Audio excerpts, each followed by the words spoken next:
कक्षा 10 प्रश्नावली 5.3 प्रश्न 8वां।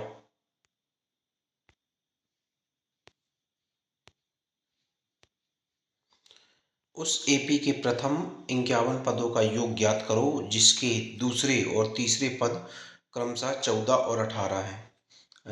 दिया है हमें दूसरा पद 14, A3 तीसरा पद 18 और कुल पद 51 बताए गए हैं। हमें ज्ञात क्या करना है, कुल पदों का योग। तो n पद का सूत्र होता है an बराबर a धन n ऋण 1 d। अब nवां पद हमें कौन सा, दूसरा पद पता है हमें a2 बराबर a धन 2 ऋण 1 d। तो a2 है हमारा 14, ये हमें पता नहीं है। 2 ऋण 1 होता है 1 d। तो ये d का पक्षांतर जब इस साइड करेंगे तो यहाँ धनात्मक यहाँ ऋणात्मक हो जाएगा। तो 14 ऋण d बराबर a बराबर 14 ऋण d, ये हमारा पहला समीकरण बन गया। अब हमें तीसरा पद भी बताया गया कि a3 बराबर a धन 3 ऋण 1 d। तो तीसरा पद हमारा 18 है, 3 ऋण 1 हो जाता है 2d। तो ये समीकरण बनेगा हमारा 18 बराबर a धन 2d, ये हमारा दूसरा समीकरण बनेगा। अब इस दूसरे समीकरण में हम पहले समीकरण से a का मान यहाँ पर रख देंगे।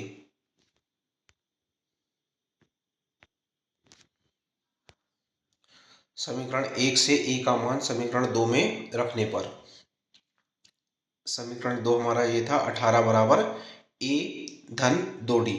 तो a का मान हमारा समीकरण 1 में क्या था, 14 ऋण d, ये हमने रख दिया यहाँ पे 14 ऋण d धन 2d। दो में से 1 d जाएगा तो 1 d बचेगा। 14 यहाँ धनात्मक में है, इस साइड पक्षांतर करेंगे यहाँ ऋणात्मक हो जाएगा। तो 18 ऋण 14 बराबर d। 18 में से 14 गए 4 बचे, तो d का मान आएगा 4। d का मान जब 4 आ गया तो अब हम a का मान निकाल सकते हैं इससे। समीकरण 1 में d का मान रख देंगे। समीकरण 1 हमारा है a बराबर 14 ऋण d, d का मान हमने ये 4 रख दिया। तो 14 में से 4 गए, a का मान हमारा 10 आ गया। अब d और a जब आ गया हमारा तो हम पदों का योग निकाल सकते हैं। कुल हमारे 51 पद हैं और उन 51 पदों का योग हम निकाल सकते हैं। उसका सूत्र होता है Sn बराबर n बटे 2 कोष्टक में 2a धन n ऋण 1 d। तो कुल कितने पदों का योग निकालना है, 51। तो S51 बराबर n का मान यहाँ पर 51 हो जाएगा, 51 बटे 2 कोष्टक में 2, a का मान हमने 10 निकाल लिया है, 2 गुणित a और n ऋण 1 51 ऋण 1 और d का मान हमारा 4 आ गया है। अब 2 गुणित 10 होता है 20 और 50, 51 में से 1 है 50 गुणित 4, तो ये 50 गुणित 4 हो जाएगा 200 और धन 20 धन 200, तो 20 और 200 हो गया 220।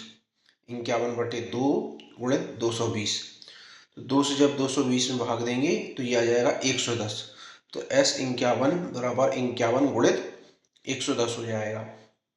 110 में 51 का गुणा करने पे आता है 5610।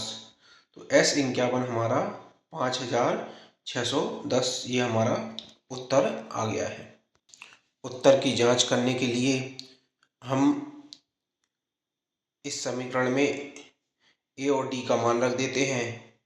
तो a का मान हमारा 10 आया है और d का मान हमारा 4 आया है। तो 10 धन 4 बराबर 14 होता है, ये हमारा दूसरा पद है, ये सिद्ध हो गया। उसके बाद इसी प्रकार यहाँ पर भी a का मान 10 और d का मान 4 रखने पे 4 दूनी 8 और 10 18, ये हमारा दोनों सिद्ध हो गए कि हमारा जो उत्तर है बिल्कुल सही आया है।